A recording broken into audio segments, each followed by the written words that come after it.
আসসালামু আলাইকুম স্নেহের অষ্টম শ্রেণীর শিক্ষার্থীবৃন্দ, আজকে আমি তোমাদের 10 নম্বর অঙ্ক সমাধান করাবো। 10 নম্বর অঙ্কটা 8 নম্বর আর 7 নম্বরের মিক্সড আপ রূপ বলা যায়। দেখো এখানে বলেছে শতকরা বার্ষিক যে হারে অর্থাৎ হার বের করতে বলেছে কোনো মূলধন 6 বছরের মুনাফা মূলধনের দ্বিগুণ হয়। আমরা এই দ্বিগুণের কেস পড়েছিলাম 7 নম্বর অঙ্কে, তাই না? তাহলে এখানে একটা মনে করি একটা মুনাফা বা মূলধন ধরে নিতে হয়, তার দ্বিগুণ করতে হয়। ঠিক সেভাবে এখানেও করব। তারপর বলছে সে হারে, মানে হারটা বের করে নিলাম, সে হারে কত টাকা, মানে মূলধন বের করতে বলেছে। 4 বছরে মুনাফা মূলধনে 2050 টাকা হয়। অর্থাৎ এইটা তুমি যদি 8 নম্বর আর 6 নম্বর পারো এই অঙ্কটা, 7 নম্বর আর 8 নম্বর পারো এই অঙ্কটা খুবই ভালোভাবে করতে পারবা। চলো আমরা শুরু করি। তাহলে এখানে আমাদের প্রথম কাজ, আগে আমাদের ধরে নিতে হবে, তাই না? একটা মূলধন বা মুনাফা ধরে নিতে হবে। মূলধন 1000 টাকা ধরে নিলাম।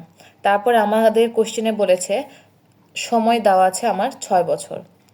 6 বছর আমার কোশ্চেনে দেওয়া আছে 6 বছরে মুনাফা মূলধনে দ্বিগুণ হয়। তাহলে 6 বছরে মুনাফা মূলধন কত হবে? 6 বছরে মুনাফা মূলধন, মুনাফা মূলধনও যা মুনাফা আসলতা, একে আমরা প্রকাশ করি এ দ্বারা। এটা হবে কত? দ্বিগুণ হবে। তাহলে 100 গুণ 2 টাকা কত হয়? 200 টাকা। আচ্ছা, মুনাফা মূলধনের দ্বিগুণ হবে। তাহলে এখানে আমরা কি দেখো, মুনাফা মূলধন পেয়েছি, মূলধন পেয়েছি, তাহলে আমরা খুব সহজে এখানে মুনাফা বের করতে পারবো। তাহলে 6 বছরের মুনাফা কত হবে? 6 বছরের মুনাফা, 6 বছরের মুনাফা দেখো আয় দ্বারা লিখি, তাই না? আয় সমান সমান এ বিয়োগ পি। এর মান এখানে আছে 200, বিয়োগ পি এর মান 100 টাকা। তাহলে এখানে মুনাফা আমরা পেয়ে গেলাম 100 টাকা। ভালো করে দেখো, এখানে আমরা মুনাফা পেয়েছি, মূলধন পেয়েছি, সময় পেয়েছি। তাহলে এখানে মুনাফার হার আমি খুবই সহজে বের করতে পারবো। মুনাফার হার, মুনাফার হার তো বের করতে বলেছে, তাই না, প্রথম ক্ষেত্রে। তাহলে মুনাফার হার আমরা সূত্র সাহায্যে খুব সহজে বের করতে পারি। আমরা জানি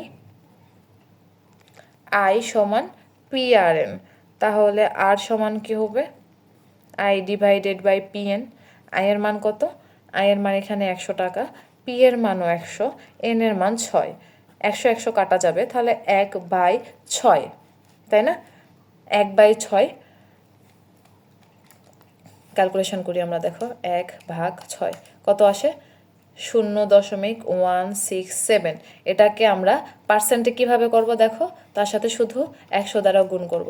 তাহলে আমি পেয়ে গেলাম 16.67%। এটা আমি কি পেয়েছি? মুনাফার হার পেয়েছি। আমার প্রথম ক্ষেত্র ডান, আমাকে বলেছিল মুনাফার হার বের করতে, আমি মুনাফার হার ইতিমধ্যে বের করেছি। এবার আমার দ্বিতীয় ক্ষেত্রে বলেছে সেই হারে, অর্থাৎ মুনাফার হার 16.67%, কত টাকা অর্থাৎ মূলধন বের করতে বলেছে। 4 বছর সময় দেওয়া আছে, মুনাফা মূলধন অর্থাৎ এ দেওয়া আছে।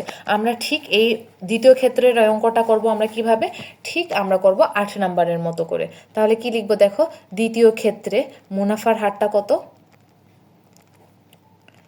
মুনাফার হার আর 16.67%, এটাকে 100 রূপে প্রকাশ করলে হবে 16.67 ডিভাইডেড 100। তারপরে সময় এখানে কত দেওয়া আছে? এই ক্ষেত্রে সময় দেওয়া আছে 4 বছর, সময় এন 4 বছর। আর কি দেওয়া আছে? মুনাফা আসল অথবা মুনাফা মূলধন, মূলধন এর মান দেওয়া আছে 2050 টাকা। এখানে আমাকে বের করতে বলেছে মূলধন, অর্থাৎ পি এর মান বের করতে বলেছে। তাহলে দেখো এখানে আয় নাই, সেক্ষেত্রে আমরা কোন সূত্রটা ব্যবহার করতে পারি? আমরা দ্বিতীয় সূত্রটা ব্যবহার করতে পারি। আমরা জানি এ সমান সমান পি যোগ আয়। আয়ের মান কি আমি জানি? জানি না, কিন্তু আয়ের তো আমরা সূত্র জানি, তাই না?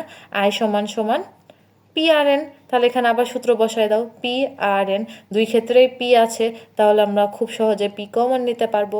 পি কমন নিলে 1 যোগ আর এন, আমাকে বের করতে বলেছে পি এর মান, তাহলে পিকে এক পাশে নিয়ে আসো, 1 যোগ আর এন। এখন শুধু আমি মান বসাই দিব। এর মান কত? 2050। 1 যোগ আর এর মান কত? 16.67 ডিভাইডেড 100 ইন্টু 4। এখন এটা গুণ করব, তারপরে সাথে লসাগু করব, করে উল্টাই দেব। প্রতি ক্ষেত্রে আমার নিয়মগুলো দেখবা প্রায় সেম হয়। আমি একটু একবারে করার চেষ্টা করব। দেখো এখানে 100, তাহলে এটা আগে গুণ করব, তাই না? এটা গুণ করলে কত হয়? 16.67 গুণ 100 করলে হয়, সরি 16.67 গুণ 4 করলে কত হয়? 66.68। 66.68 আর 100, তাহলে 100 যোগ 66.68, তাহলে এটা হবে 2050। আচ্ছা এখানে ধরবে না, ওই পৃষ্ঠায় যাই। 2050 166.68 ডিভাইডেড 100। এখন ভাগটা গুণ হয়ে উপরে চলে যাবে। 2050 গুণ 100 166.68। এবার আমরা ক্যালকুলেশন করব। 2050 গুণ 100 ডিভাইডেড 166.68 কত আসে? 1229.90। তার মানে আমরা লিখতে পারি 1230 টাকা।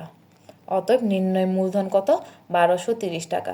এটাই অ্যান্সার। আচ্ছা বড় ম্যাথগুলো আমি আরেকবার রিক্যাপ করে দেওয়ার চেষ্টা করি যাতে তোমাদের সুবিধা হয়। দেখো এখানে প্রথমে বলেছিল বার্ষিক শতকরা যে হারে, অর্থাৎ হার বের করতে বলেছিল। 6 বছর সময় দেওয়া ছিল, মুনাফা মূলধনের দ্বিগুণ দেওয়া ছিল। যেহেতু এখানে কোনো মুনাফা ছিল না, মূলধন ছিল না, তাই আমি মূলধনটা ধরে নিয়েছি 100 টাকা। তারপরে কি 6 বছরের মুনাফা মূলধন দ্বিগুণ করা ছিল, দ্বিগুণ করেছি। তারপর দেখো মুনাফা মূলধন থেকে মূলধনটা বিয়োগ করেছি, তাহলে আমি কি পেয়েছি? মুনাফা পেয়েছি। এখন আমি যেহেতু মুনাফা মূলধন সময় পেয়েছিলাম, তাই খুব সহজে মুনাফার হারটা বের করেছি।